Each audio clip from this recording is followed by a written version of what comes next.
يوسف صاحب هدف وحيد من ضربة جزاء للمنتخب البحريني، بيلعبها عالية، ضرب العيوب راسية، جول!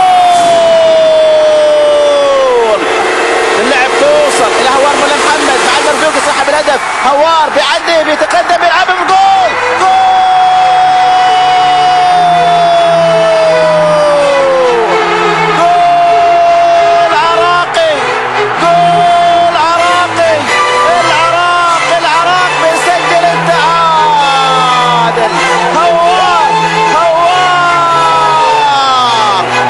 التعادل هذا وهل يعتبر خسارة؟ احنا فايزين اصلا واخذنا بثارنا لعبة قطر، وان شاء الله اللعبة الثانية نفوز. كلم مزمار وياك؟ ايه طبعا اشجع بلادي العراق. اجل تأهلكم هالتعادل؟ لا ما بيأجل، لان احنا عندنا 3 نقاط وان شاء الله الحين تعادل مش خسارة، تعادل. ايه 4 نقاط صاروا وان شاء الله اللعبة الثانية الفوز. شو تقولون اليوم؟ هل التعادل هذا بيأثر في مسيرة العراق؟ ما اعتقد. العراق قوي، العراق قوي، يلعب احسن لعب. احسن لاعب يلعب العراق. الحمد لله اكبر فوز لنا ان شاء الله.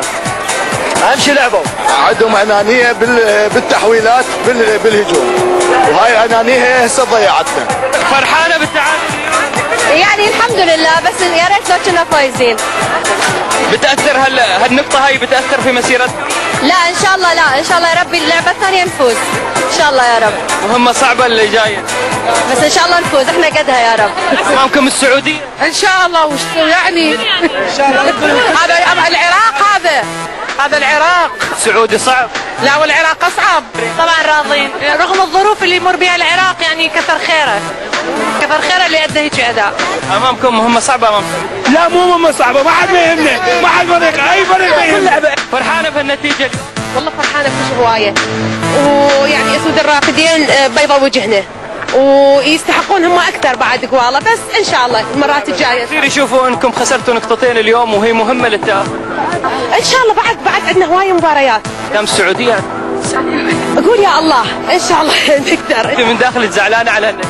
اكيد زعلانه، مش اتمنى انه يصير احسن، بس الحمد لله على كل حال ما قصروا، هم شباب ما قصروا. اتوقع المهمه الجايه اصعب بتكون وفي امل للتاهل؟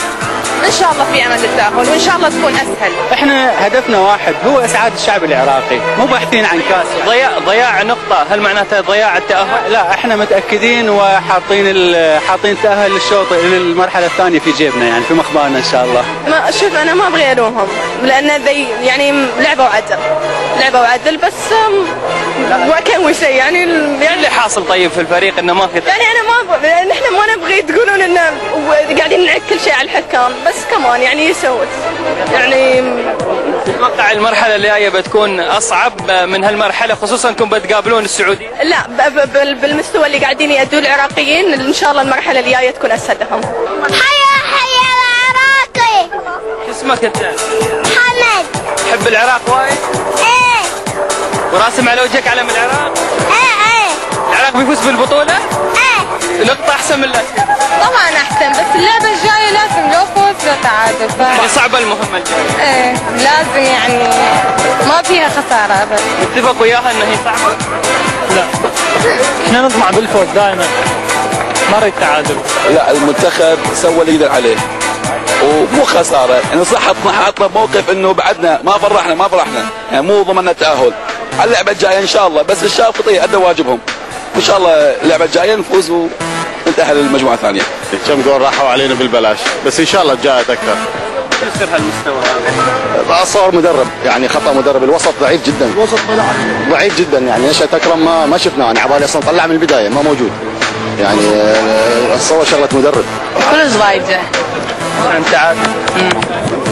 متوقع الفوز؟ اي ان شاء الله. كنت كلش متوقع الفوز، حرامات. وشو اللي حاصل طيب في الفريق؟ ما اعرف، بس كفرنا. تعوضون المباراه الجايه؟ ان شاء الله. فرحه التاهل من السعوديه؟ يعني ان شاء الله صعبه هي، بس ان شاء الله. اتوقع اخطاء المدرب، لعب براس حربه واحد بس يونس قدام 4 مدافعين. قادرين تتلافونها في المباراه السعوديه؟ ان شاء الله، وبدليل انه اخر 10 دقائق لما دخل عماد حرك اللعب وضغطنا على الفريق البحريني، وان شاء الله يعدلوها مع السعوديه. يعني انا اتفادى الاخطاء بالمباراه الجايه. حتى لو كان المنافس السعوديه؟ حتى لو كان اكبر من السعوديه. الجمهور ويبقى. الجمهور يبقى حتى لو خسر. قلت لك احنا ما عليه اي حرج المنتخب العراقي، لان التحضيرات، لانه لو متقدم له الامكانيات اللي تقدمت في باقي المنتخبات كان شفتوا يعني وجهه العراق الاصيله.